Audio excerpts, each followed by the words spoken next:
Why would I throw this away? This would be perfect for starting seeds. Hi friend, welcome and welcome back. Today we're doing some winter sowing and seed starting using items that I rescued from the trash bin. It is still cold and miserable here in Ohio, but that doesn't mean we can't get started with some things for the garden.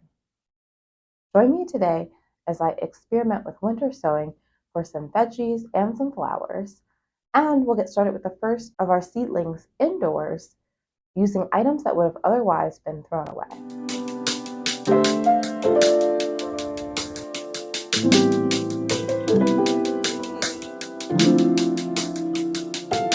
really interested in potentially doing some winter sowing.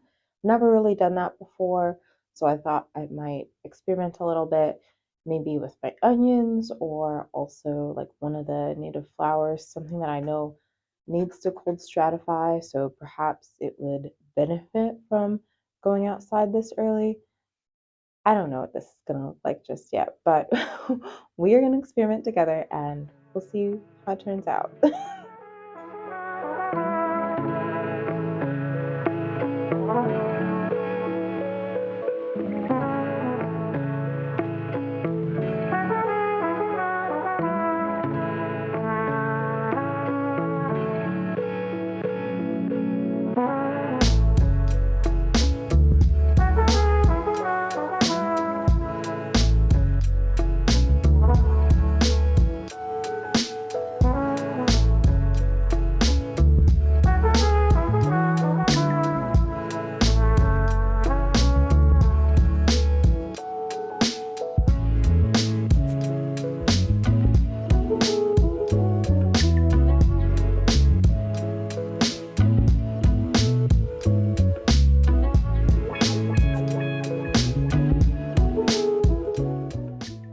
These ones are basically all warm weather crops, so it would not be to my advantage to start any of these. Maybe some of my early start things.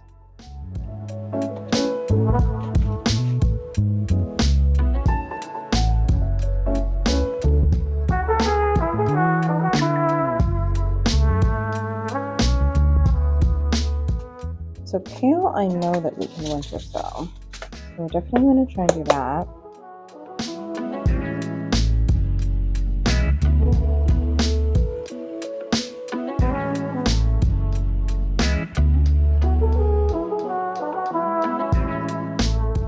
Plant in early spring after all danger of frost and occasional cool sun to part shade and average soil. Start indoors about 6 weeks before last spring frost. Water regularly until plants are established. Okay, what's 6 weeks before my last frost date? Pause. Alright, so it looks like we're actually 12 weeks, or maybe even 13 until my last frost date.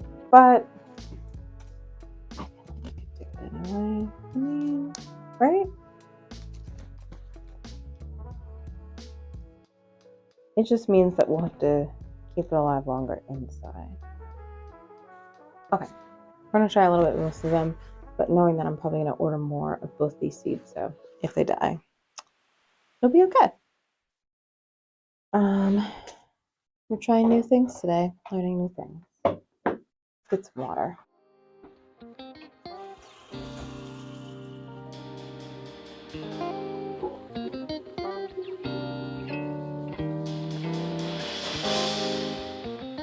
The first thing I wanted to try was winter sowing. I saw people do this. I saw a bunch of folks do this online using milk jugs. I don't have any milk jugs in my house. I just don't have a need for them. I don't drink milk. But I saw that someone did it with a vinegar bottle, and I was like, well, that's roughly the same size. So I'm going to try that. Ooh, not doing a good job of taking the label off.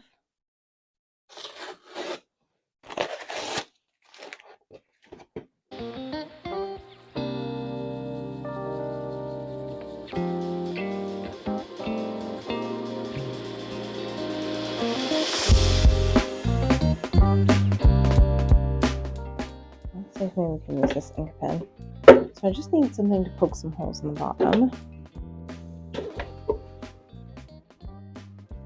No, I'm not sharp enough. I'm gonna have to go and get something in the toolbox upstairs.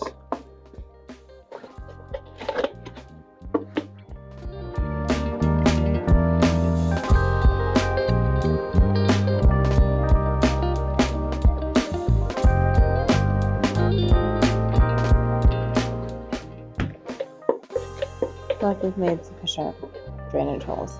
So our bottle is cut open in the center, obviously, so that we can plant in it.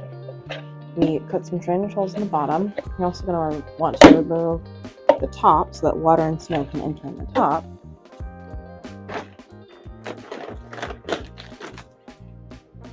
Grab your favorite potting mix.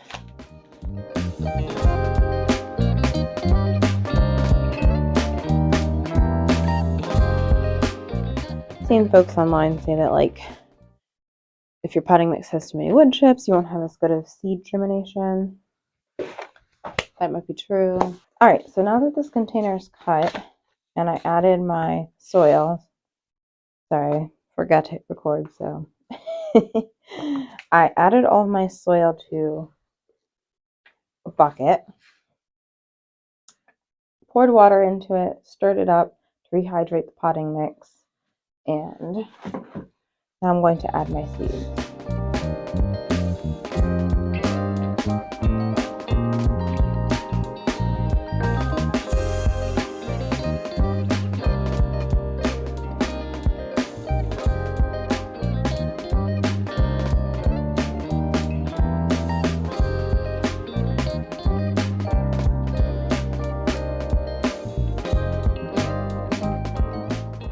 The teeniest amount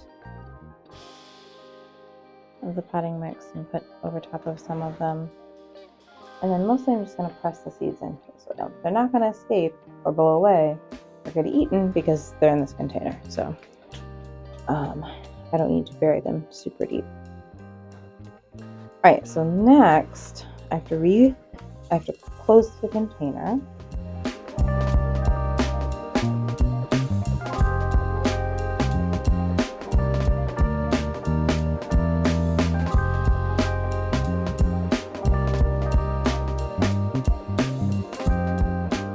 Now this one is ready to take out into the garden.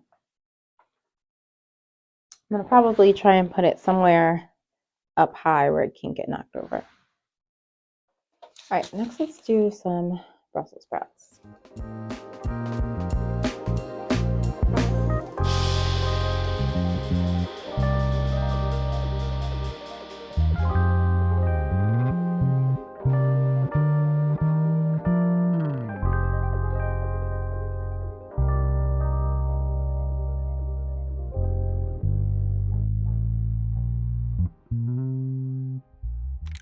Up next, I'm punching some holes in the bottom of a mini muffin pan for drainage holes.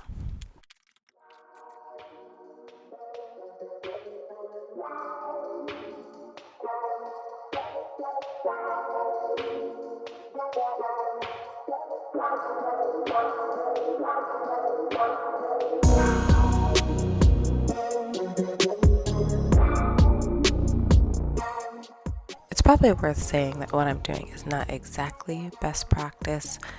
The seed starting mix that I used, even though it was labeled as a seed starting mix, is really much too chunky.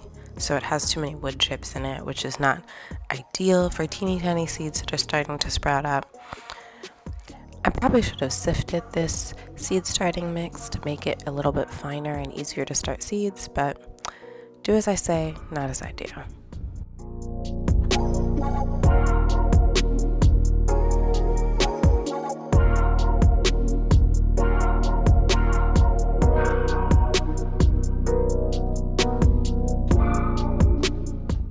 One of the things that's really nice about using these recycled containers for seed starting is that all the containers that I chose were clamshell type containers.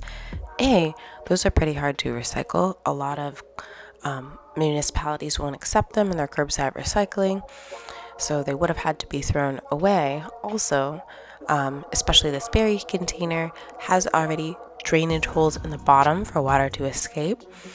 And it has a built-in lid, so it already has something that can be used as a humidity dome to keep the humidity in while you're starting seeds. And then once your seedlings have started and sprouted, you can just open it up and you have a container to grow in.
One of the tools that's really going to help me in this seed starting setup is a light timer. I plug my lights into this light timer and then they will turn on and off at the appropriate times of the day to make sure that my plants are getting sufficient light.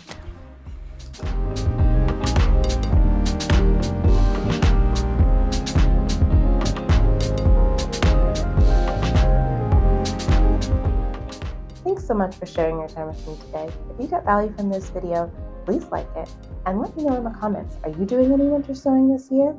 If so, what things have worked well for you to winter sow outdoors or start early in your growing area? If you enjoyed this video, I'll link another one of my seed starting videos from last year where I used even more DIY and upcycled hacks to start seeds for my fall garden. This year I have some big dreams for my backyard space.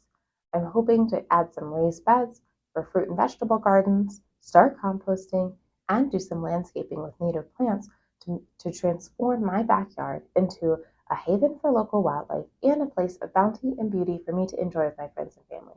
If you'd like to follow along on my journey, don't forget to hit the subscribe button and ring the notification bell so that you can be the first to hear about all my upcoming videos. Until next time, friend, happy gardening.